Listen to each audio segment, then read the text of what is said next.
I get asked all the time about my diet and my nutrition. I think it's a really great question because it's just always overly complicated out there in the real world on what we should eat, what nutrition plan should we follow. Is there a right answer? Is there a wrong answer? And I've gone through lots of experiments myself to find out what works for me and what really doesn't work. And what I have found is that keeping nutrition really, really simple with foods that I love is what works for me. The foods that make me feel satiated, that make me feel good about eating, both physically and like emotionally. I like these foods; they're great. And after I finish a meal, I'm happy. I don't feel guilty. I don't feel like I've just got a bunch of wasted crap in my belly. I used to feel that way. So when I started this transformation at around age 30, actually I just turned age 38, I was eating, a couple of pizzas a week, lots of Italian food because it's just delicious, lots of bread. So, an example day would look like waking up, eating a giant bowl of cereal, healthy cereal in my mind, healthy cereal, like grape nuts or wheat checks with some sugar because they taste terrible by themselves. So I had to add some sugar to them, and plenty of coffee, lots of coffee. Normally I would have like kind of a French vanilla creamer added to my coffee, which had sugar in it as well. That'd be at like 7 in the morning. By 10:30 in the morning, I'm dead. I'm wiped out. I'm so tired and starving. But I ate a huge bowl of cereal. Like one serving of grape nuts is not even close to enough. So I'd have a big bowl of grape nuts. But by 10:30 in the morning, I'd be starving. And if I could hold off to 11:30, I'd have lunch, which would be like leftover lasagna or leftover pizza, or maybe a really thick sandwich with some deli meat, a couple of beautiful pieces of bread, no veggies on there. Really simple, like a big turkey sandwich, which is just turkey, maybe some mayonnaise and some bread. Handful of chips and probably a couple of cookies for dessert. And I'd feel full, great. And at 4 o'clock, I'd be dying again, so hungry that I'd grab some pretzels or some chips, anything that was in the cabinet, which was normally pretzels or chips or something like that. And hold off until 5 o'clock when I'd probably crack open a beer, which would fill me a little bit. I mean, a good IPA has some fillingness to it, and I would have that, maybe eat dinner at 6 o'clock. Again, it'd be a pizza or, I don't know, some sort of casserole or, burgers, a thick burger, some, a couple of hot dogs, something like that. Thick buns, always having a side of like chips, potatoes, something like that, and a couple of beers. That's a day in the life of what I used to eat. What I figured out as I started to do, started working out every day, and CrossFit style workouts that had lots of intensity but didn't last very long. I actually felt like I wasn't working out long enough. But I did feel like if I was eating all of this crap, and I kind of knew it was crap, I knew it wasn't great. Bags of chips, I know that's not good for you. It sort of felt like I would work out and then I'd take 2 steps forward and 1 step back, or maybe 2 steps back when I would eat. So I started to dig in and try to figure out what should I be eating. And I did discover that having straight up carbohydrates for breakfast, only carbohydrates for breakfast, was no good. So I started to dabble in, as I did some research, having eggs for breakfast, eggs and sweet potatoes and some broccoli. And I found that would give me plenty of energy through the morning, and I would maybe be hungry at noon, oftentimes not hungry. I actually got into a rhythm for quite a while where I made enough eggs for breakfast that I would just have eggs again for lunch. Whole eggs, the entire thing. And then I would have like a sensible dinner.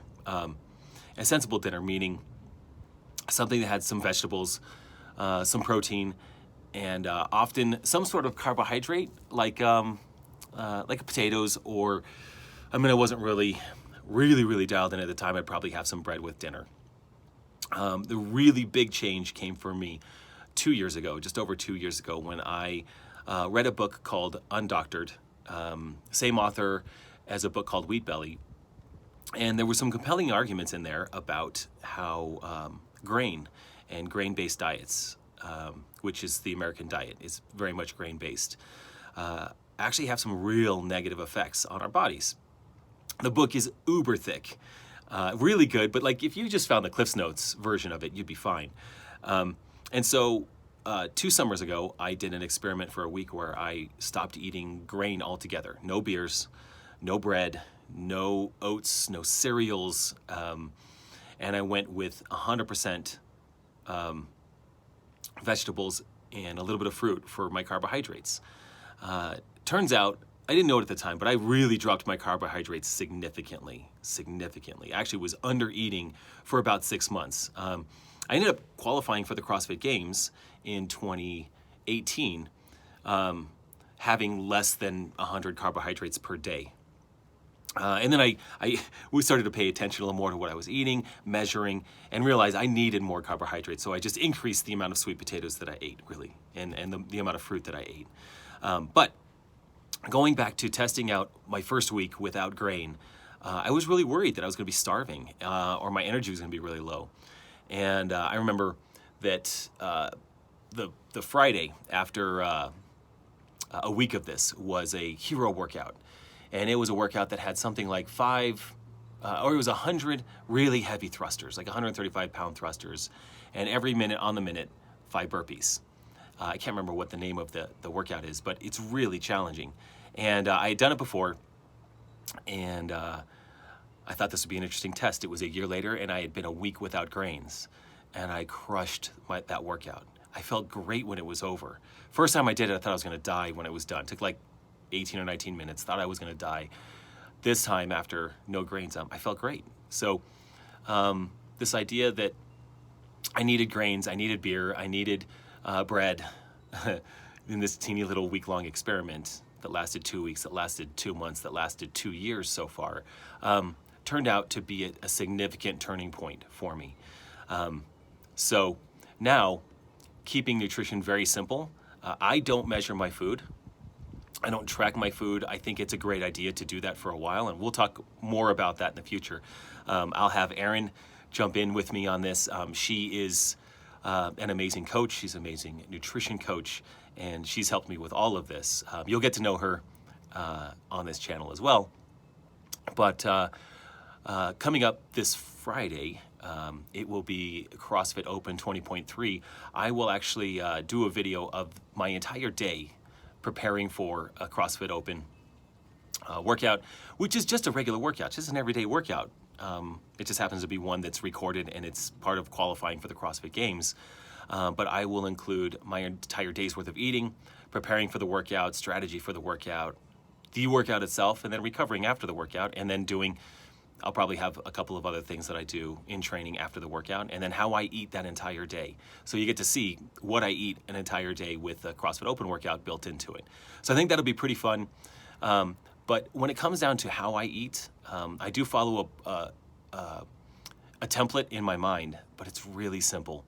It comes down to controlling my carbs and not just going gangbusters. So I have some fruit, I have some starches, in the form of vegetables. I've added some rice back into my diet, even though rice is considered a grain. I have some rice in my diet. The rest is protein and fat. Happy proteins, hamburger, chicken, pork, eggs, and as much fat on those as I want. So I don't get lean ground beef. 85-15 is great. 80-20 is fine. Don't care. If I have chicken breast, I'm going to add fat to that because there's really not that much fat there. On eggs, I have the whole egg. Always. And, competing last year in the CrossFit Games, 5 eggs every morning, every day. For sure. I still have 5 eggs every day. Full eggs, because we want that fat. It's healthy for us and we want it. So anyway, that's the nuts and bolts of it. We'll get much, much more detailed into why fat's great for us, why controlling carbs is great for us. Why I don't overly worry about getting too much or too little protein. We don't need to overdo any of it. We just need to keep it really simple. So we'll talk more about that, and stay tuned for Friday, where we'll do an entire day in the life of a regular day. Just a regular day. It happens to have a big workout in the middle of it. So we'll see you soon. See you then.